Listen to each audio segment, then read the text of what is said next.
ونستعينه ونستغفره ونؤمن به ونتوكل عليه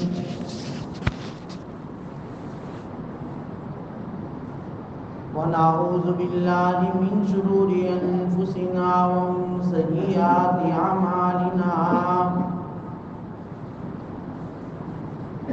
من يهده الله فلا مضل له ومن يضلل فلا هادي له ونشهد أن لا إله إلا الله وحده لا شريك له ونشهد أن سيدنا ومولانا محمدا عبده ورسوله أما بعد فأعوذ بالله من الشيطان الرجيم بسم الله الرحمن الرحيم من ذا الذي يقرض الله قرضا حسنا ويضاعفه له أضعافا كثيرا وقال الله تعالى في مقام آخر خذ من أموالهم صدقة تطهرهم وتزكيهم بها وصل عليهم وقال الله تبارك وتعالى في مقام آخر ولا يحسبن الذين يبخلون بما آتاهم الله من فضله هو خيرا لهم بل هو شر لهم سيطوقون ما بخلوا به يوم القيامة وقال الله تعالى في مقام آخر والذين يكنزون الذهب والفضة ولا ينفقونها في سبيل الله فبشرهم بعذاب أليم يوم يحمى عليها في نار جهنم فتكوى بها جباههم وجنوبهم وظهورهم هذا ما كنزتم لأنفسكم فذوقوا ما كنتم تكنزون صدق الله مولانا العظيم وصدق رسوله النبي الأمي الكريم ونحن على ذلك من الشاهدين والشاكرين والحمد لله رب العالمين سلام على خير الأنام وسيدي حبيبي إله العالمين محمد بشير نذير هاشمي مكرم عطوف رؤوف من يسمى بأحمد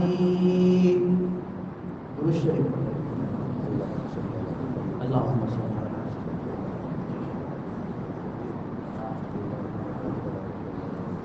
واجب الاحترام علماء کرام بزرگوں، رمضان المبارک کا مہینہ نیکیوں کی سیزن کا مہینہ ہے۔ اللہ تبارک و تعالیٰ اس میں نیکیوں کا بھاؤ، اجر، ثواب بڑھا دیتے ہیں۔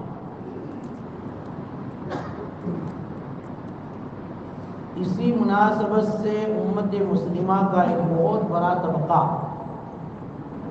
رمضان المبارک ہی میں اپنے مالوں کی زکوٰۃ ادا کرتا ہے، اور نیت یہ ہوتی ہے کہ بھئی یہاں پر اور اس وقت میں ایک رینڈ صدقہ کرنے پر، ایک رینڈ زکوٰۃ ادا کرنے پر 70 رینڈ کا ثواب مل رہا ہے۔ تو جو آدمی زکوٰۃ ادا کرتا ہے اس کو بھی اتنا ہی ثواب ملتا ہے، کیونکہ یہاں تو ہر نیکی، مالی ہو جانی ہو، ہر نیکی کا بھاؤ بڑھ گیا۔ شریعت مطہرہ کے اندر زکوٰۃ جو ہے وہ مکہ المکرمہ یعنی مکی زندگی میں فرض ہو چکی تھی،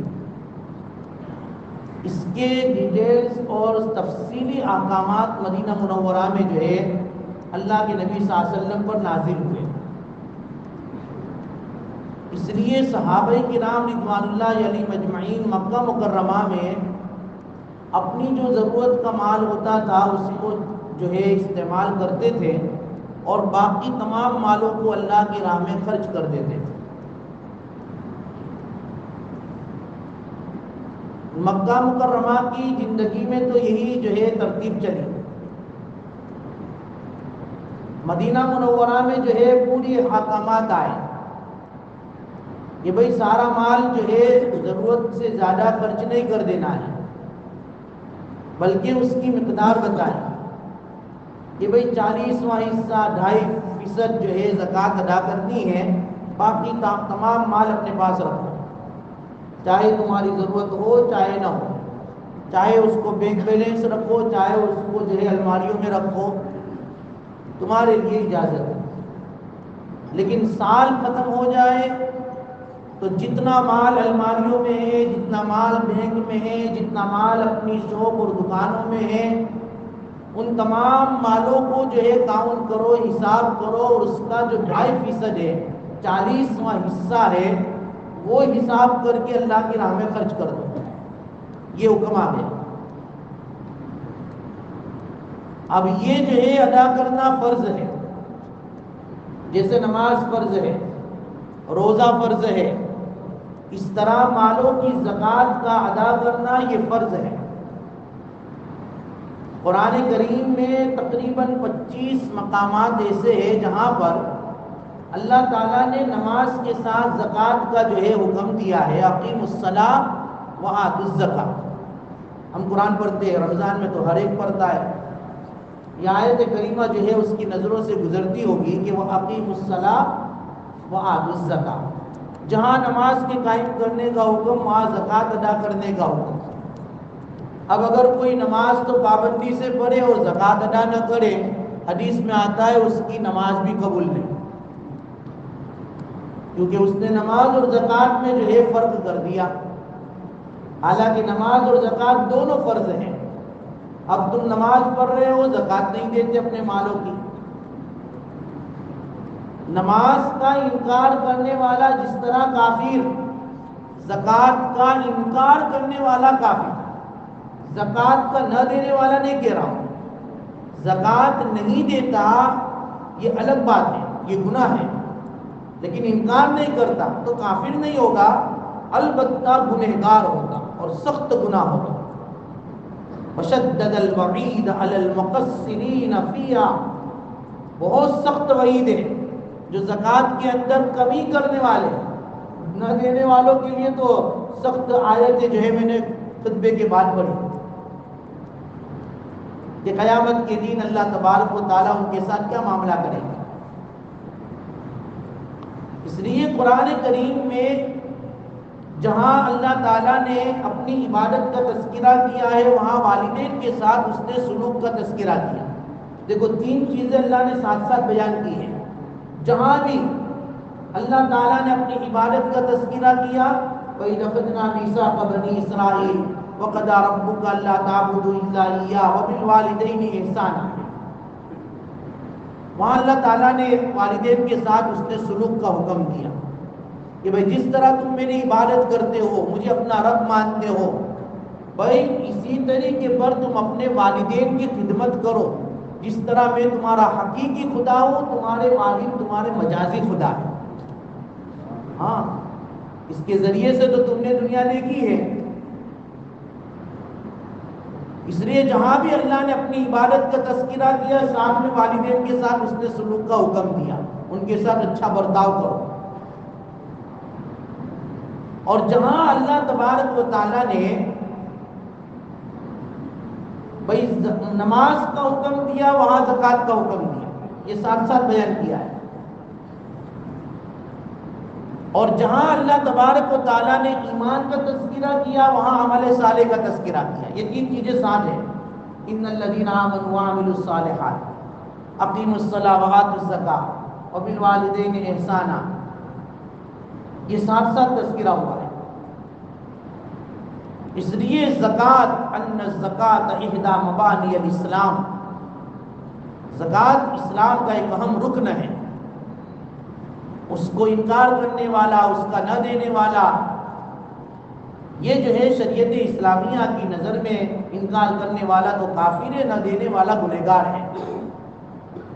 اس لیے اللہ کے نبی صلی اللہ علیہ وسلم نے فرمایا کہ بھئی تم زکوٰۃ ادا کرو، اس کے ذریعے سے تمہارا مال پاک ہو جائے گا. یہ نقد فائدہ ہے دنیا کا. اور قرآن میں اللہ تعالیٰ نے نبی علیہ السلام کو کہا خذ، اے نبی ان کے مالوں کو آپ لو، یعنی ان کے زکوٰۃ کے مال کو لو. خذ من اموالہم صدقۃ، ان کے زکوٰۃ کے مالوں کو لو. تطہرہم، تاکہ اس مال کے ذریعے ان کا دوسرا مال پاک ہو جائے. 1000 رین ہے تو اس میں سے 25 رین لے لو زکوٰۃ کے، تو باقی کے 975 رین ان کے پاک. اب جو ہے نصاب کا جو ہے وہ بورڈ بھی لگا دیا گیا کہ بھئی سارے 7 تولہ سونا اور سارے 52 تولہ چاندی، یا پھر اس کی قیمت جیسے کہ 8400 رین قیمت بتائی گئی ہے. یہ صاحب نصاب کے لیے ہے جس کے پاس اتنا مال ہے، کیونکہ 8400 رین میں سارے 52 تولہ چاندی خریدی جا سکتی ہے، اس لیے وہ صاحب نصاب ہے. اب اس کے اوپر زکوٰۃ فرض ہے. پھر کوئی یہ نہ کہے کہ نہیں میرے پاس تو جو ہے صرف 4000 رین ہے اور جو ہے 2 تولہ سونا ہے، میرے اوپر زکوٰۃ نہیں آئے گی کیونکہ 7.5 تولہ سونا نہیں ہے. اب تولہ جو ہے ابھی تو گراموں کے اوپر چلتا ہے، تو 87.5 گرام احتیاطاً اگر گولڈ ہے اور 612 گرام چاندی ہے اس کے اوپر زکوٰۃ ہے. یا اگر کسی کے پاس 2 تولہ سونا ہے اور اس کے ساتھ جو ہے چاندی ہے، اور اب ان دونوں کو ملاتے ہیں اور اس کی قیمت نکالتے ہیں تو 8400 ہو جاتی ہے، تو پھر اس کے اوپر بھی زکوٰۃ آئے گی. چاہے 2 تولہ سونا ہے لیکن اس کے ساتھ چاندی ہے، اس کے ساتھ کچھ جو ہے کیش رقم ہے تمہارے پاس، ان تمام کو ملا دیں گے. اس کے ساتھ تمہارا تجارتی مال ہے اس کو بھی ملا دیں گے. اب جو ہے ٹوٹل جو ہوتا ہے تمہارا جتنا اماؤنٹ ہے، اب ٹوٹل 1 لاکھ رین ہوتا ہے، 2500 رین زکوٰۃ نکال لو. تمہارا یہ 2500 رین زکوٰۃ نکالنا باقی تمہارے جو ہے وہ باقی امال کو پاک کر دے گا. یہ نقد فائدہ ہوگا دنیا کا. تم اس مال کے شر سے بچ جاؤ گے. حدیث میں من ادّا زکوٰۃ مالہ ذہب شرہ، جس نے اپنے مال کی زکوٰۃ ادا کر دی وہ اس کے شر سے بچ گیا، وہ اس کا شر اس سے نکل گیا. مال کا بھی شر ہوتا ہے. حدیث میں جو مال کی زکوٰۃ نہیں نکالتا تو اس کے مال کے شر سے وہ بچتا نہیں ہے. مال کا شر ہوتا ہے، مال کا جو ہے بہت زیادہ نقصانات ہوتے ہیں، پھر اس نقصانات کا اس کو سامنا کرنا پڑتا ہے. اور اس مال کی زکوٰۃ ادا نہ کرنے کی بنیاد پر ایک وعید اللہ کے نبی نے یہ بھی بتائی کہ فتنہ اور گناہ میں مبتلا ہوتا ہے. تو بھئی جہاں خرچ کرنے کی جگہ ہے وہاں تم خرچ نہیں کرو گے، تو جہاں خرچ نہیں کرنے کی جگہ ہے وہاں تم سے خرچ ہوگا. یعنی کہ جہاں دینے کے مواقع ہے وہاں دو، ورنہ نہ دینے کے مواقع پر دینا پڑے گا. یہ تو قاعدہ ہے. تو اپنے مالوں کی زکوٰۃ حساب سے کرو. یہ نہیں کہ بھئی ہم تو ایسے ہی نکال دیتے، کچھ نہیں، حساب کرو. ہاں حساب تمہارا یہ ہوا اور تمہاری زکوٰۃ 1 لاکھ ہوتی ہے، پھر تم 1,10,000 نکالو، یہ اچھی بات ہے، احتیاطاً 10,000 زیادہ. لیکن تم کو کچھ پتہ ہی نہیں ہے کہ تمہارا کتنا اسٹاک ہے، تمہارے پاس کتنا مال ہے، کتنا سونا ہے، بس اسے ہم تو ہر مرتبہ دے دیتے، 50,000 دے دیتے، نہیں چلے گا. اس لیے کہا کہ اگر جو ہے تمہارا تھوڑا بھی مال زکوٰۃ کا تمہارے پاک اور حلال مال کے ساتھ ملا رہے گا نا، تو یہ زکوٰۃ کا مال اس حلال مال کو بھی برباد کر دے گا. اس کے اوپر بھی حالات آ جائیں گے، چوری ہو جائے گی، اس کے اوپر جو ہے خطرناک حالات آئیں گے. اس لیے زکوٰۃ کو ادا کرنے کا ایک اہتمام کریں. یہ نہیں کہ رمضان میں رکھو کر دو. میں نے کہا نا کہ نیکیوں کا سیزن ہے اس لیے روز لوگ رمضان میں نکالتے ہیں. ورنہ سال میں پورا سال جب بھی نکالو تمہارا جو ہے اگر نصاب سال کا پورا ہوتا ہے اس وقت جو ہے زکوٰۃ نکالنا شروع کرو. اس لیے علماء نے لکھا ہے کہ بھائی پورا سال تھوڑا تھوڑا نکالنا شروع کرو اور ایک ڈائری رکھو کہ بھائی میں نے فلاں چندے والے آئے تھے ان کو 1000 دیا 1000 لکھ لو, فلاں آئے تھے ضرورت مند ان کو 500 دیے 500 لکھ لو. نیت زکوٰۃ کو کرتے رہو اور جو مستحق کے زکوٰۃ ہے ان کو زکوٰۃ دے دو. زکوٰۃ کے اندر نیت ہے اور سامنے والا مستحق ہے, بس یہ ضروری ہے. اس کو کہنا ضروری نہیں ہے کہ یہ زکوٰۃ ہے. اگر تم کو لگتا ہے اور تمہاری تحقیق ہے کہ بھئی یہ زکوٰۃ کا مستحق ہے اور تم نے اس کو زکوٰۃ دے دی ہدیہ کہہ کر کہ بھئی میری طرف سے آپ کو ہدیہ, تمہاری زکوٰۃ ادا ہو جائے گی. شریعت مطہرہ تو سامنے والے کی عزتوں کا خیال کرتا ہے کہ تاکہ اس کو ٹھیس نہ پہنچے, لیکن شرط یہ ہے کہ تمہیں ضرورت پتہ ہوگی یہ مستحق کی زکوٰۃ ہے. تم اندر سے نیت کر لو, زبان سے چاہے ہدیہ کہہ دو, تمہاری زکوٰۃ ادا ہو جائے. تو پورا سال اس ترتیب کے ساتھ ہم تھوڑے تھوڑے تھوڑے دیتے رہے.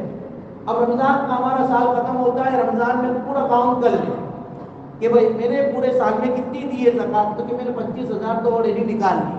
اب حساب کرو زکوٰۃ کا. اب تمہارا حساب جو ہے وہ 30,000 ہوتا ہے تو 5,000 نکال لو, تمہارے پورے سال کی زکوٰۃ ہوگی. لیکن ایک سال ہی کے اندر حساب کرو اور پھر کہا کہ بھائی ابھی تو میرے 30,000 زکوٰۃ نکلتی ہے, وہ 30,000 رہیں, پھر آدمی کو نکالنا مشکل ہوگا. اس لیے پیشگی دینا شروع کر دو.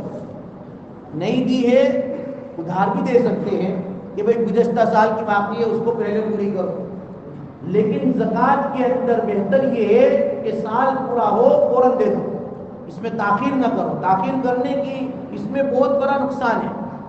اس میں دھیرے دھیرے شیطان ہے نا, شیطان یعیدکم الفقر, وہ تو تم کو فقر کا وعدہ کرتا ہے, ڈراتا ہے فقر سے. اور اللہ تبارک و تعالیٰ تم کو جو ہے خرچ کرنے پر بشارتیں دیتے ہیں کہ خرچ کرو گے ہم دیں گے. اس لیے علماء نے زکوٰۃ کی حکمتیں لکھی ہے کہ بھائی زکوٰۃ جو شریعت نے فرض کی ہے اس کی کیا حکمت ہے. ایک حکمت تو یہ ہے کہ اللہ تمہارا امتحان لینا چاہتا ہے. بھائی تمہیں تمہارے دل میں مال کی محبت ہے کہ اللہ کی محبت ہے. اگر تم مال دیتے ہو تو پھر یہ ثبوت ہے, یہ پروف ہے, دلیل ہے کہ تمہیں مال سے محبت نہیں ہے, تمہیں اللہ سے محبت ہے, اس لیے تم مال دے رہے ہو اللہ کے راستے. ایک حکمت یہ ہے. دوسری حکمت یہ ہے کہ اللہ تبارک و تعالیٰ تمہارے دلوں سے بخل کو, حرص کو, مال کی لالچ کو نکالنا چاہتا ہے کہ یہ مال کی محبت کو نکال دو, تمہاری مال کی حرص و لالچ کو دل سے نکالو. وَآتَ الْمَالَ عَلَىٰ حُبِّهِ ذَوِي الْقُرْبَىٰ, قرآن میں جو مال دیتے ہیں اللہ کی محبت میں اپنے رشتہ داروں کو, حبِّهِ کی ضمیر جو ہے حضرت مولانا محمد شفیع صاحب رحمۃ اللہ علیہ نے اپنی معارف القرآن میں لکھا ہے کہ اگر حبِّهِ کی ضمیر, یہ علماء سمجھ سکتے ہیں کہ بھئی اگر اللہ کی طرف ہے تو اس کا مطلب یہ ہوتا ہے کہ بھئی اللہ کی محبت میں وہ خرچ کرتا ہے اپنے رشتہ داروں پر, کسی کو دکھانے کے لیے نہیں, کسی کو جتانے کے لیے نہیں, اللہ کی محبت میں دیتا ہے. اپنے رشتہ داروں کو بھی دیتا ہے, غریبوں کو بھی دیتا ہے, صرف اللہ کی محبت میں اور کسی کے لیے. اور اگر حبِّهِ کی ضمیر کو اگر مال کی طرف جو ہے اس کو رجوع کرتے ہیں اور مال کی طرف اس کو پھیرتے ہیں تو اس کا ترجمہ یہ ہوگا کہ آدمی اللہ کے راستے میں, اللہ کی محبت میں مال خرچ کرتا ہے مال کی محبت ہونے کے باوجود. کہ مال کی محبت ہے دینا بہت بہت مشکل لگتا ہے, اپنے جیب سے, اپنی تجوری سے, اپنی بینک بیلنس سے کسی کو دینا بہت مشکل. محبت ہے مال کی اور ہر ایک کو ہوتی ہے, تو مال کی محبت کے باوجود وہ دیتا ہے, اللہ کو بہت پیار آتا ہے. اور پھر اللہ تبارک و تعالیٰ اس کو دیتے ہیں, دگنا چگنا دیتے ہیں. من ذا الذی یقرض اللہ قرضا حسنا فیضاعفہ لہ اضعافا کثیرا, جو اللہ کو قرض دیتا ہے, اور قرض دینے کا مطلب یہ ہے اللہ کے راستے میں صدقہ کرتا ہے, زکوٰۃ کے اعتبار سے, نفلی صدقے کے اعتبار سے, کسی کو جو ہے ہدیے کے اعتبار سے, اللہ تبارک و تعالیٰ اس کو ڈبل ٹبل دیتا ہے اور بہت دیتا ہے, اس کی کوئی لمٹ نہیں. اتنا دیتا ہے اللہ تعالیٰ. یہ جو ہے قرآنی فیصلہ ہے، قرآنی حکم ہے کہ جو بھی تم اللہ کے راستے میں خرچ کرو گے وما انفقتم من شیء فهو یخلفہ، جو بھی خرچ کرو گے اللہ اس کا بدلہ ضرور دے گا، آن اسپاٹ دے گا. یہ دنیا میں، آخرت میں تو دے گا ہی. آخرت میں تو اس کے بہت سارے انعامات ہیں. حدیث میں تو آتا ہے کہ جو مال آدمی زکوٰۃ میں دیتا ہے، صدقے میں دیتا ہے، یہ زکوٰۃ کل قیامت کے دن اس کے لیے حجت بنے گی. مال حجت بنے گا، اللہ کے سامنے کہے گا اللہ اس نے جو ہے اپنی محبت کے باوجود تیرے حکم کی وجہ سے مجھے خرچ کیا. دیکھو حجت بنے گا. یہ مال قیامت کے دن صاحبان بنے گا. حدیث میں آتا ہے جتنا تم نے اللہ کے راستے میں خرچ کیا ہے یہ سب تمہارے لیے سایہ بنے گا. جبکہ اس وقت اللہ کے سائے کے علاوہ تو کوئی سایہ بھی نہیں ہوگا، لیکن اللہ تعالیٰ اس مال کو سایہ بنائیں گے. جس کا جتنا زیادہ صدقہ اور زکوٰۃ ہوگی اتنا اللہ تعالیٰ اس کا جو ہے سایہ بنائیں گے. حدیث میں آتا ہے کہ جو زکوٰۃ ادا کرتا ہے قیامت کے دن اللہ تعالیٰ جنت میں اس کو باب الصدقہ کے ذریعے سے داخل کریں گے. جنت کے بہت سارے نام ہیں دروازوں کے، ان میں سے ایک دروازے کا نام باب الصدقہ بھی ہے. یہ ہے. اور جو آدمی اللہ کے راستے میں خرچ کرتا ہے، حدیث میں یہ بھی آتا ہے کہ اللہ تعالیٰ اس مال کو اپنے ہاتھ میں لے کر اس کی پرورش کرتا ہے. بھائی جیسے تم اپنے بچڑے کی پرورش کرتے ہو، اپنی بکری کی پرورش کرتے ہو اور اس کو موٹا تازہ بناتے ہو بقرہ عید کے آنے سے پہلے تک اس کو برابر موٹا تازہ بناتے ہو، اللہ تعالیٰ تمہارے یہ جو خرچ کیے ہوئے مالوں کو اپنے ہاتھ میں پرورش کرتا ہے. بھائی ہم جو ہے پرورش کرے اور اللہ پرورش کرے. اس لیے حدیث میں آتا ہے کہ آدمی مال خرچ کرے گا قیامت کے دن اس کا ثواب دیکھے گا اور پہاڑ کے برابر. حالانکہ اس نے دیا ہوگا 1 رین، اس نے دیا ہوگا 100 رین، اس نے دیا ہوگا 1000 رین، لیکن اس کے بدلے میں اللہ تعالیٰ اس کو اجر کا پہاڑ دیں گے. پہاڑ اس کو پتہ بھی نہیں چلے گا میں نے اتنا سب خرچ کیا ہے. یہ ثواب ہے دنیا کے بھی آخرت کے بھی. لیکن اس کے باوجود آدمی خرچ نہ کرے. اللہ کا دیا ہوا ہے، مال بھی اللہ کا دیا ہوا ہے، صلاحیت بھی اللہ کی دی ہوئی ہے، صحت بھی اللہ کی دی ہوئی ہے، اور اللہ تعالیٰ کا تو حق تھا کہ تمہارے پاس پورا مال مانگتے، لیکن اس نے تو صرف 40واں حصہ مانگا کہ بھائی 40 رین ہے تو صرف 1 رین دو، 100 رین ہے تو صرف 2.5 رین دو. اتنا ہی مانگا بس. پھر بھی تم خرچ نہ کرو. اللہ تبارک و تعالیٰ فرماتے قیامت کے دن اس سارے مال کو ایک گنجے سانپ کی شکل میں بنایا جائے گا اور پھر اس کے گلے میں اس کو جو ہے لپیٹا جائے گا اور پھر وہ سانپ اس کو ڈسے گا. اس کے جبڑے ایسے ہوں گے کہ اس کو ڈسے گا. قرآن میں کہ وَلَا يَحْسَبَنَّ الَّذِينَ يَبْخَلُونَ بِمَا آتَاهُمُ اللَّهُ مِنْ فَضْلِهِ. گمان نہ کرے وہ لوگ جو اپنے مالوں میں اللہ کے دیے ہوئے مالوں میں جو اللہ نے اپنے فضل سے ان کو دیا ہے بخل کرتے ہیں. بخل بخیلی کا کام کرتے ہیں. یہ خیال نہ کرے کہ وہ ان کے لیے بہتر ہے. وہ خیر اللہ کہ وہ ان کے لیے بہتر ہے. مال ان کے پاس جمع رہتا ہے، کسی کو دیتے نہیں ہیں، بس اپنے پاس ہی رکھتے ہیں، بینک بیلنس دیکھتے رہتے ہیں. ایحسب ان مالہ اخلدا، اور خیال کرتے ہیں کہ یہ بیلنس ہمارے پاس ہمیشہ رہے گا. کہتے ہیں جمع مالا وعددا، مالوں کو جمع بھی کرتے اور روزانہ اس کو گنتے رہتے ہیں. اب تو گننے کا رواج ختم ہو گیا. اب تو اپلیکیشن جو ہے موبائل ہی میں ہے، کھول کر روزانہ دیکھتے ہیں ہاں بیلنس برابر سے تھا. جمع مالا وعددا، مالوں کو جمع کیا اور اس کو شمار کیا، اس کو دیکھتے رہے. ایحسب ان مالہ اخلدا، قرآن سوال کرتا ہے کیا ان کا یہ خیال ہے کہ یہ مال ان کے پاس ہمیشہ رہے گا؟ ارے قارون کے پاس نہیں رہا، بڑے بڑے بادشاہوں کے پاس نہیں رہا، تم سے زیادہ مالدار دنیا سے گزر گئے، ان کے پاس مال نہیں رہا، تمہارے پاس رہے گا. ایحسب ان مالہ اخلدا. پھر قرآن خود اس کا جواب بھی دیتا ہے کلا، ہرگز نہیں، ہرگز نہیں. نہ کسی کے پاس یہ مال رہا ہے نہ کسی کے پاس یہ مال رہے گا. یہ مال تو ختم ہو جائے گا، لیکن ہاں تم نے اللہ کے راستے میں خرچ کر دیا تو یہ اس کے لیے ذخیرہ آخرت بن جائے گا. قیامت کے دن اگر خرچ نہیں کرو گے تو اس مال کا جو ہے سانپ بنا کر تمہارے گردن میں لپیٹ دیا جائے گا اور پھر وہ سانپ ڈسے گا تم کو، اور ڈستے ڈستے یہ بھی کہے گا انا مالک وانا کنزک، میں تیرا مال، میں تیرا خزانہ جس کو تو جمع کر کر کے رکھتا تھا اور خرچ نہیں کرتا تھا، آج جو ہے اس کا بھگتان بھگت. اللہ حفاظت فرما. اس لیے زکوٰۃ اپنے مالوں کی ادا کرو، یہ تو فرض ہے، لیکن اس کے علاوہ وفی اموالہم حق للسائل والمحروم، مالوں کے حقوق ہیں اپنے رشتہ داروں پر، اپنے جو ہے پڑوسیوں پر، اپنے جو ہے تمام پہچان والوں پر اللہ نے دیا ہے، خرچ کرو۔ اللہ تبارک و تعالیٰ اس کو جو ہے تم کو دنیا میں اس کا نقد بدلہ دے گا کہ تمہارے مال میں فائدہ ہوگا، تمہارے مال میں بڑھوتری ہوگی۔ ہاں، لیکن ہم تو جو ہے زکوٰۃ جو فرض ہے نا اسی میں کوتاہی کرتے ہیں۔ میں نے کہا نا کہ بعض لوگ تو بس ایسی اچک نکالتے ہیں، اور بعض لوگ کاؤنٹ کرتے ہیں تو زکوٰۃ نکالتے نکالتے پورا سال ہو جاتا ہے، پھر بھی ان کی زکوٰۃ ہی ختم نہیں ہوتی۔ گزشتہ سال کیوں، آئندہ سال کی نہیں، ابھی تو گزشتہ سالوں کی زکوٰتیں باقی ہیں۔ تو پھر اگر یہ زکوٰۃ کا مال ہمارے پاس باقی رہے گا تو یہ مال، میں نے کہا کہ وہ حلال مال کو بھی برباد کر دے گا۔ حضرت عبداللہ ابن عباس رضی اللہ تعالیٰ عنہ کے زمانے میں، دیکھو صحابہ کا زمانہ ہے، نبی علیہ السلام کے بعد صحابہ کا دور ہے، لیکن اللہ تبارک و تعالیٰ ایسے واقعات دکھا کر عبرت بتاتے ہیں۔ ایک قبر کھودی گئی، سانپ نکلے، دوسری قبر کھودی گئی، سانپ، تیسری قبر کھودی گئی، سانپ۔ عبداللہ ابن عباس مفسر قرآن ہے، ان کو کسی نے جا کر پوچھا کہ بھئی وہ شخص کا انتقال ہوا ہے، جہاں بھی قبر کھودی جاتی ہے سانپوں کا جو ہے برابر ایک جنب غفیر نکلتا ہے، کیا تحقیق کی حضرت عبداللہ ابن عباس نے کہا وہ ہو سکتا ہے کہ وہ اپنے مال کی زکوٰۃ ادا نہ کرتا ہو تو اس کا یہ نقد عذاب ہے۔ اب تم دنیا میں کہیں بھی جاؤ، کسی بھی کنٹری میں جا کر بھی قبر کھودو گے نا تو یہ معاملہ تو رہے گا ہی، تب کیا کرے تو کہ بھائی اسی میں ان کو دفن کر دو۔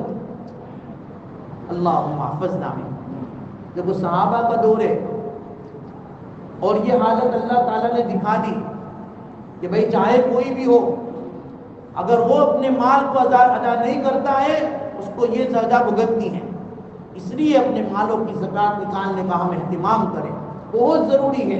اللہ تبارک و تعالیٰ نے دنیا میں بھی اس کے نقد فائدے بیان کیے ہیں، آخرت میں بھی اللہ تبارک و تعالیٰ اس کے فائدے بیان کریں گے۔ اس لیے زکوٰۃ یہ صرف اس امت کے لیے خصوصیت نہیں ہے، بلکہ زکوٰۃ پہلی امتوں پر بھی فرض کی تھی، جیسے نماز فرض کی تھی، روزہ فرض کیا تھا، اللہ تعالیٰ نے پچھلی امتوں پر زکوٰۃ بھی فرض کی تھی، ان کے ادائیگی کے طریقے الگ تھے۔ یہ تو اس امت کی خصوصیت ہے کہ بھئی تؤخذ من اغنیائہم اور ترد علی فقرائہم، کہ مالداروں سے لو اور غریبوں کو دو۔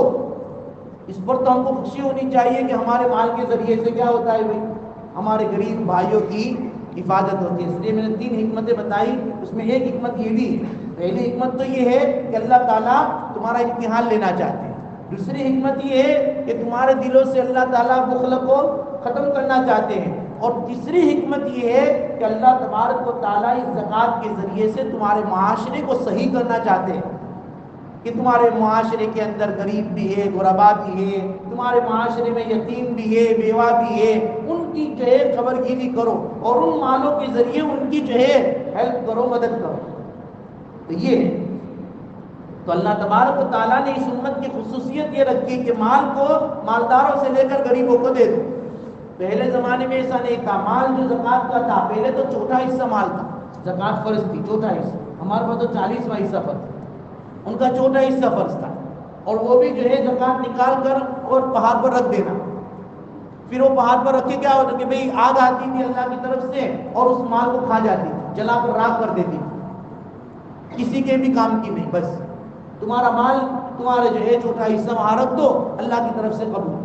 اور وہ بھی جس کا قبول ہوتا تھا اسی کے لیے آگ آتی تھی، اور جس کا جو ہے بھئی ڈاؤٹ فل ہوتا تھا اس کی آگ آتی ہی نہیں تھی، تو سب کو پتہ چل جاتا ہے ہاں آپ پاچرا پالنا بارو جب ہچوڑی بارو جب سب کے سامنے اس کا جو ہے بھانڈا پھوٹ جاتا تھا۔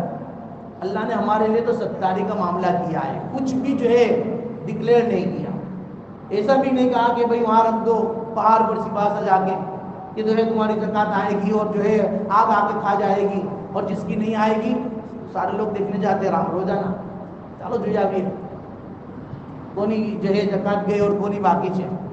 ہمارے یہاں تو ہے نا ایسی عادت کہ اگر کسی کا کچھ فالٹ مل جائے ہو تو پھر اس کو تو ہے برابر ہم اس کو منظر عام پر لانے کی برابر کوشش کرتے ہیں، حالانکہ آدمی جتنا اپنے مسلمان بھائی کے عیوب کو چھپائے گا اللہ تعالیٰ اس کے گناہ کو کل قیامت کے دن چھپائے، یہ ہمیشہ یاد رکھیں۔